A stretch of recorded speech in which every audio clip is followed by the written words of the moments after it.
अध्याय 9। जिंक्सलैंड का साम्राज्य। ट्रॉट ने अपनी उम्मीद से ज्यादा आराम से सवारी की, हालांकि झूला इतना हिल रहा था कि उसे दोनों हाथों से कसकर पकड़ना पड़ा।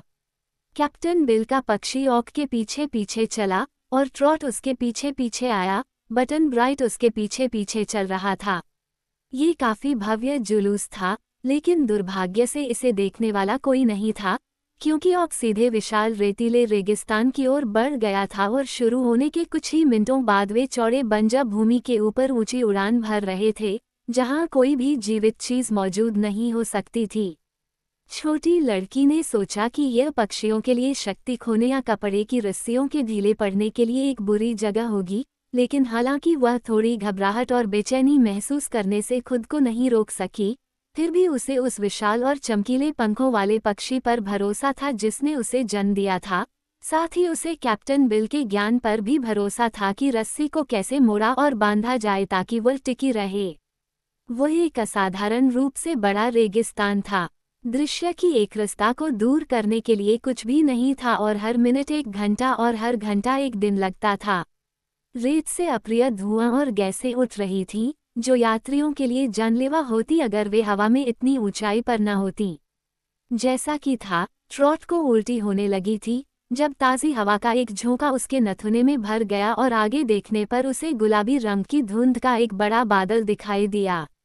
जब वह सोच रही थी कि यह क्या हो सकता है, तब भी ऑक साहपूर्वक धुंध में डूब गया और अन्य पक्षी उसके पीछे चले गए।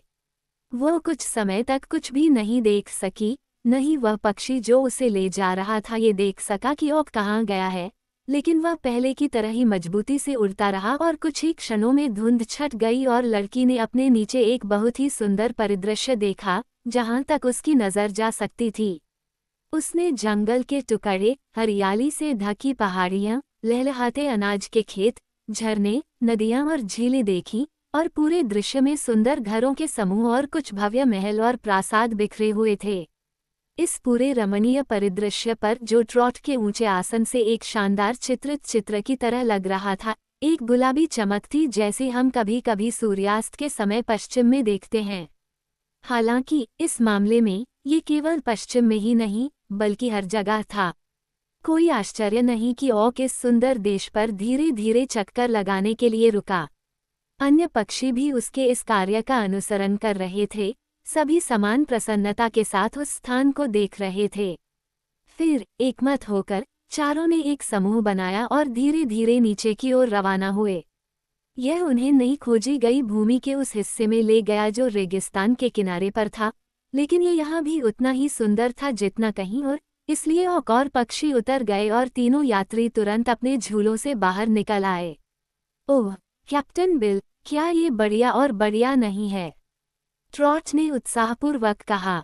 हम कितने भाग्यशाली हैं कि हमें ये सुंदर देश मिला।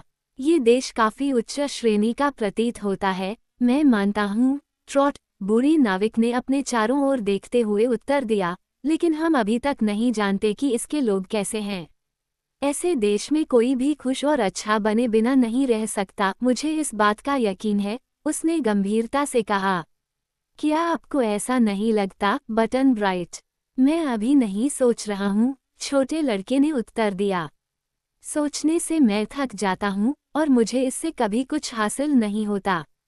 जब हम यहाँ रहने वाले लोगों को देखेंगे तो हम जान जाएंगे कि वे कैसे हैं, और कोई भी सोचने से उनमें कोई अंतर नहीं आएगा। ये सच है, ऑक ने कहा, लेकिन अब मैं एक प्रस्ताव रखना चाहता हूँ। जब आप इस नए देश से परिचित हो रहे हैं, जो ऐसा लगता है कि इसमें खुश रहने के लिए सब कुछ है, तो मैं अकेले ही उड़ना चाहता हूँ और देखना चाहता हूँ कि क्या मैं महान रेगिस्तान के दूसरी तरफ अपना घर ढूंढ सकता हूँ।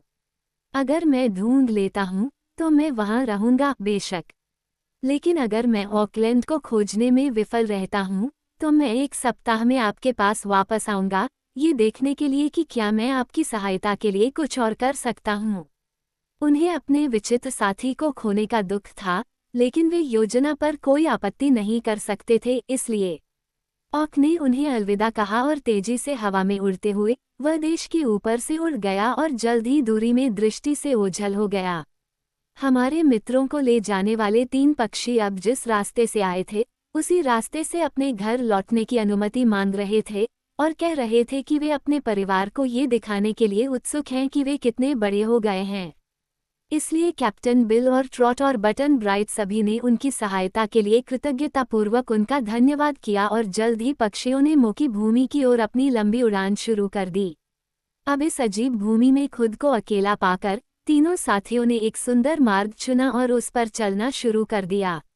उन्हें विश्वास था कि यह मार्ग उन्हें एक शानदार महल तक ले जाएगा जिसे उन्होंने दूरी पर देखा था, जिसके बुर्ज पेड़ों की चोटियों से बहुत ऊपर थे जो इसे घेरे हुए थे। ये बहुत दूर नहीं लग रहा था, इसलिए वे धीरे धीरे आगे बढ़े, रास्ते के किनारे लगे सुंदर फन और फूलों को निहारते हुए और पक्षियों के गायन और टिड्डों की कोमल चहचहाहट को सुनते हुए। जल्द ही रास्ता एक छोटी पहाड़ी पर मुड़ गया। पहाड़ी के पार एक घाटी में फूलों की क्यारियों और फलों के पेड़ों से घिरा एक छोटा सा घर था। झोपड़ी के छायादार बरामदे पर जैसे ही वे पास पहुंचे, उन्होंने देखा कि एक खुशनुमा चेहरे वाली महिला बच्चों के एक समूह के बीच बैठी थी, जिन्हें वह कहानियां सुना रही थी।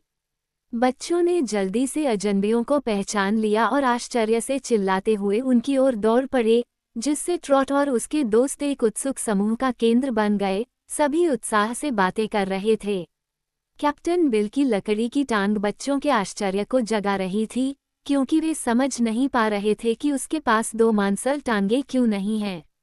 ये ध्यान बूढ़े नाविक को अच्छा लगा। उसने बच्चों के सिर पर प्यार से थपथपाया और फिर महिला की ओर अपनी टोपी उठाते हुए उसने पूछा, क्या आप हमें बता सकती हैं, महोदया, ये कौन सा देश है?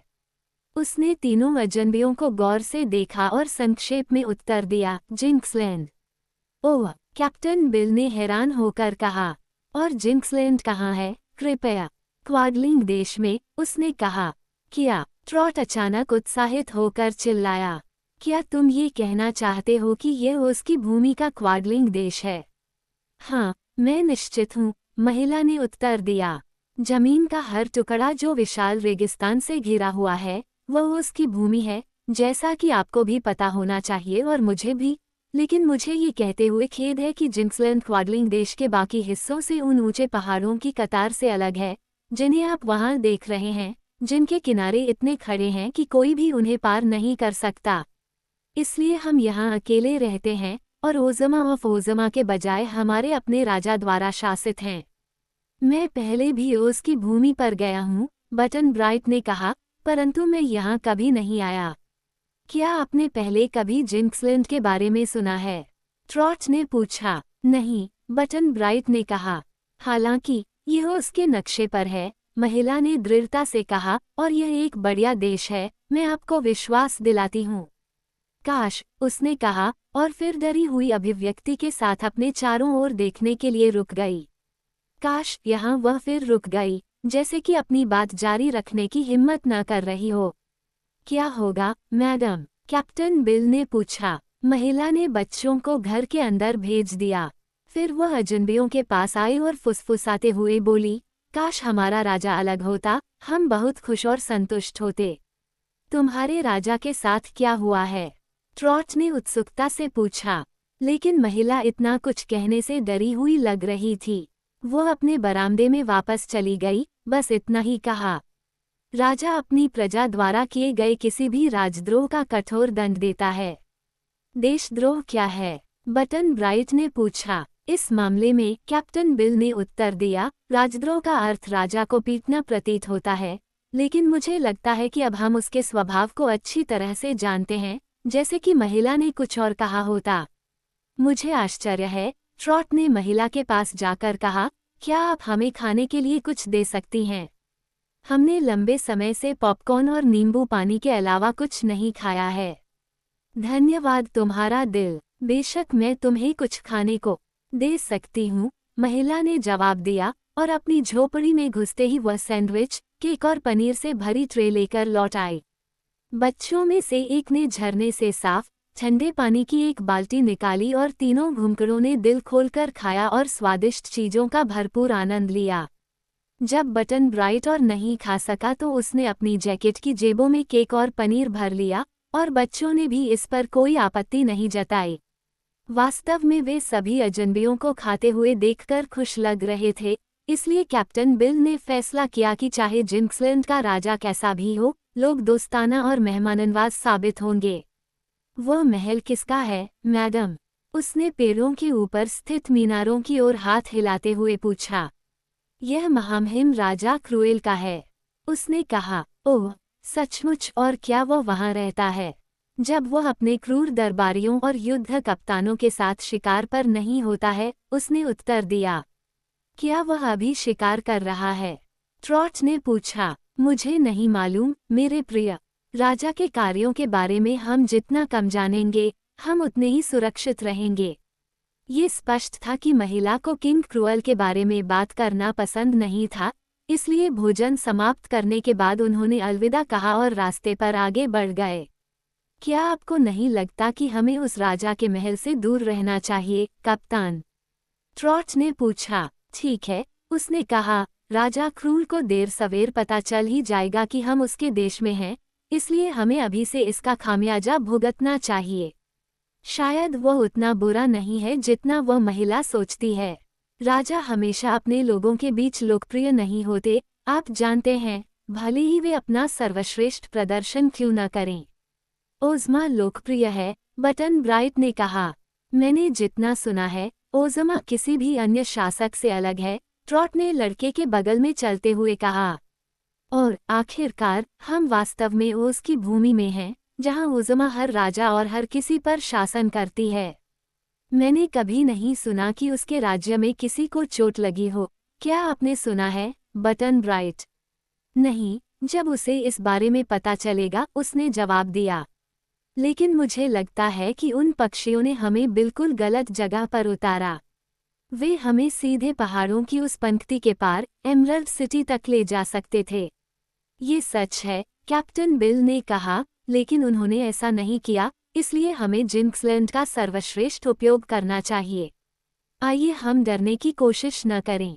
ओह, मैं ज्यादा डरा हुआ नहीं हूँ, बटन ब्राइट ने कहा और एक गुलाबी खरगोश को देखने के लिए रुका, जिसने पास के मैदान में एक छेद से अपना सिर बाहर निकाला। नहीं मैं, ट्रॉट ने कहा।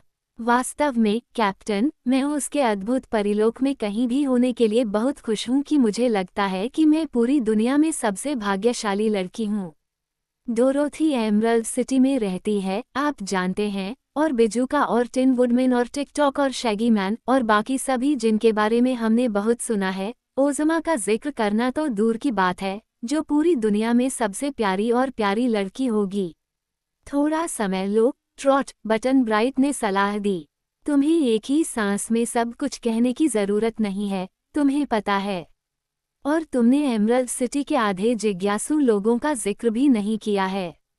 वह एमरल्ड शहर, कैप्टन बिल ने प्रभावशाली ढंग से कहा, संयोग से उन पहाड़ों के दूसरी ओर है, जिनके बारे में कहा जाता है कि कोई भी उन्हें पार नहीं कर सकता।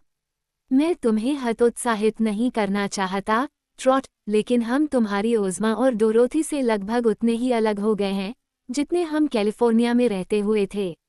इस कथन में इतनी सच्चाई थी कि वे सभी कुछ देर तक चुपचाप चलते रहे। अंततः वे राजा के महल के मैदान की सीमा पर स्थित आलीशान पेड़ों के झुरमुट में पहुंच गए। वे आधे रास्ते पर ही थे कि किसी के रोने की आवाज़ उनके कानों में पड़ी, जैसे किसी बहुत ही दुख में डूबा हुआ व्यक्ति हो। वे अचानक रुक गए।